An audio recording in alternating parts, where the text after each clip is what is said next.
It was the muggy evening of July 14, 2015, when Pine Ridge, Ohio, an unassuming factory town of 12,000 residents, first felt the tremor of a sinister secret. If you're hungry for truth behind the badge, hit subscribe and ring that bell. This cover-up saga is only getting darker. Nestled along the banks of the Mahoning River, Pine Ridge had long prided itself on its close-knit neighborhoods, Saturday farmers markets, and the glow of street lamps guiding families home. Yet behind the facade of picket fences and porch swings lay a law enforcement agency willing to bend the rules in its own defense. Time, early evening, just as fluorescent-lit office buildings gave way to golden sunsets over asphalt lots.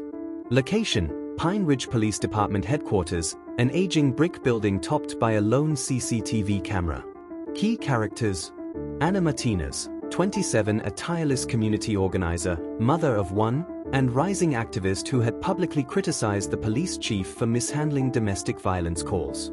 Chief Robert Hayes, 58, Pine Ridge's longtime police chief, popular among officers for loyalty but notorious among residents for a culture of protect your own. Detective Jessica Reed, 34, a 10-year veteran promoted for her razor-sharp instincts, torn between allegiance to her department and her conscience. Officer Marcus King, 29, a hot-headed patrol officer who once disciplined Anna for interfering at a domestic dispute. District Attorney Linda Chen, 46, pragmatic, ambitious, and under pressure from local politicians to maintain a tough-on-crime image. Whistleblower Eagle Eye, anonymous, and internal source hinting at suppressed evidence and off-the-record directives. For weeks, Anna Martinez had been demanding accountability. She documented response times, tracked police reports, and mobilized neighbors to attend council meetings. Late on July 14th, after a heated public hearing that shamed Chief Hayes for ignoring repeated pleas for a missing woman investigation, Anna promised to release a detailed dossier exposing systemic failures. That dossier, and Anna herself, vanished into thin air. July 14, 2015, 9:12 p.m. Anna Martinez left the Pine Ridge Community Center, her phone buzzing with updates from fellow activists.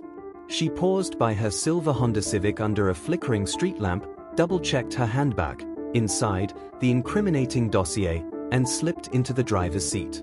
As she backed onto Elm Street, her headlights caught the silhouette of a police cruiser parked at an odd angle, its engine idling. Within minutes, neighbors reported hearing a single, muffled scream, so faint it could have been the wind. By 9:20 p.m., the cruiser's red and blue lights disappeared down Elm Street toward the river, leaving Anna's car headlights glowing alone in the darkened lot. When her mother called at 10 p.m., Anna's phone went unanswered. By midnight, her Civic sat abandoned beneath the street lamp, front door ajar, dossier nowhere to be found. Security footage showed the cruiser pulling away, but the timestamp jumped by 12 minutes, erasing potential evidence. Officer King's body cam stopped recording 5 minutes before Anna's car pulled into the lot. Radio calls were later edited to show a chasing fleeing suspects call, rather than a concerned citizen's report of a domestic dispute. 2 late-night janitors reported a woman's cries near the center. Both interviews vanished from the official file. Shocked by those tampered tapes? Drop a thumbs-up sign if you think someone in blue pulled the strings. By dawn, Pine Ridge awoke to shocking headlines: community leader disappears, police silent. But the silence was deafening. Chief Hayes convened a press conference at 8 a.m. on July 15th, flanked by uniformed officers. He offered a concise statement. Anna Martinez is missing.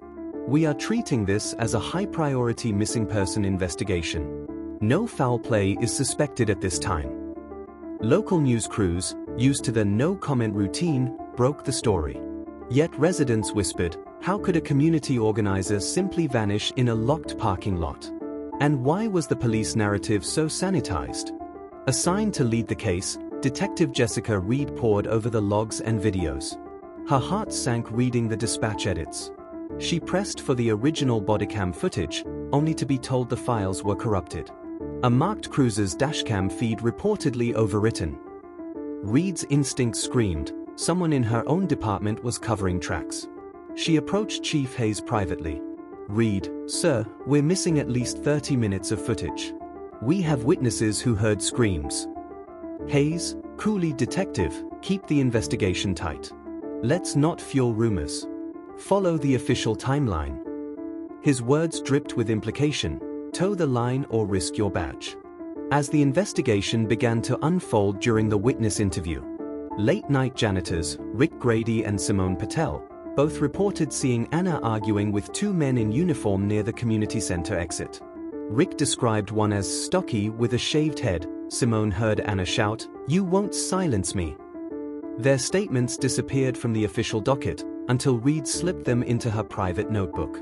Security guard Carla Jennings was on duty 2 nights prior. She logged an altercation between Anna and Officer King during a routine parking check. King ordered her to stop interfering, audio removed from the central system. Homeless camp near the riverbank. A trio of residents claimed to see Anna's blue Civic drifting into the lot around 9:15 p.m., then hear her scream. They saw 2 officers force her into their cruiser. Fearful of police retaliation, they initially refused to speak, until Reed offered confidential protection.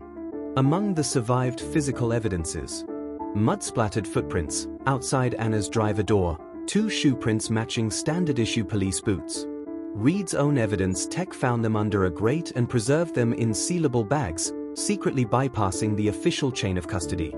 Dossier fragments, torn pages from Anna's exposé, typed on watermarked paper unique to the community center office, found lodged in the crushed undercarriage near the river's edge. These fragments directly implicated Chief Hayes in ignoring domestic violence calls. Partial bodycam clip, recovered from a copy Officer King emailed to a friend, 12 seconds of footage showing Anna arguing in the parking lot, then cut abruptly. Metadata revealed the clip was extracted at 9:17 p.m., minutes before her disappearance. Anonymous emails from Eagle Eye began flooding Detective Reed's personal inbox in late 2016. They contained audio files of internal memos ordering evidence suppression, photographs of shredded dispatch logs, a map showing an unmarked access road behind the station leading to the riverbank. At great personal risk, Reed collaborated with a local investigative reporter, Mark Franklin of the Pine Ridge Gazette, to verify Eagle Eye's intel. Their clandestine partnership would prove decisive. If you're still with us, smash that like and share this video so your friends can help us dig deeper into who really ordered the cover-up. In 2018, advances in audio forensics allowed Reed to splice together fragments of tampered bodycam and dispatch recordings.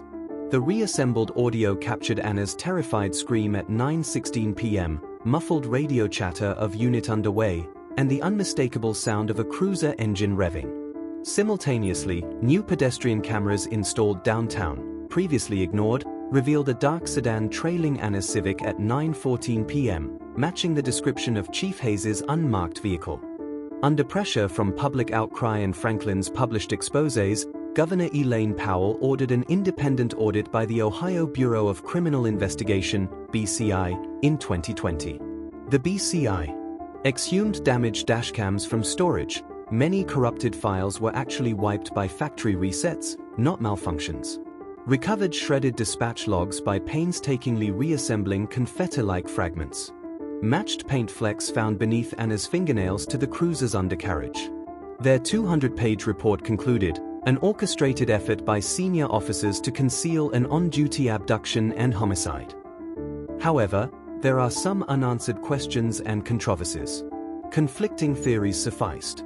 Rogue officers versus systemic corruption.